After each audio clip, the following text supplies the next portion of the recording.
希望市社会处为着要让民众了解到听机障碍者的需求，对1月20开始会分优先塞车的大纸，这听机障碍者会当把这大纸搭伫咧车后斗，提醒后壁塞车的驾驶有代志会当用四等的方式来甲因提醒。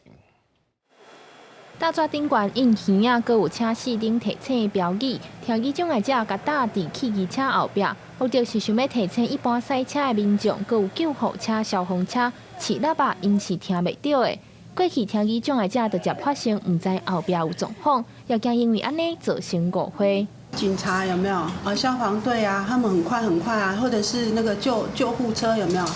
他看到的时候。 他会叫叭叭叭叭哈，哎说啊赶快礼让啊，或者什么什么的，可是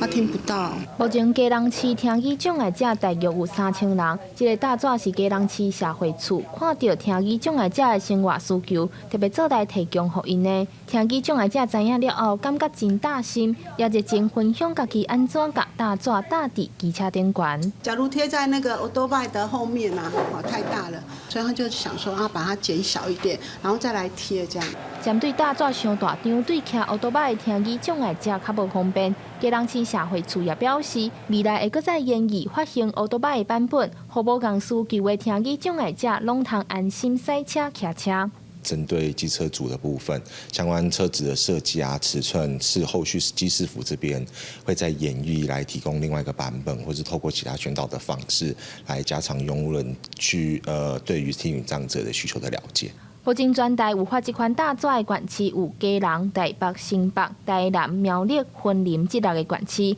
基隆市社会处表示，民众对1月20开始，只要提出身心障碍者的手册，就通伫市府柜台领大纸，会当搭伫汽车后斗。希望透过对生活日常做起，互更较侪人了解身心障碍者的需求。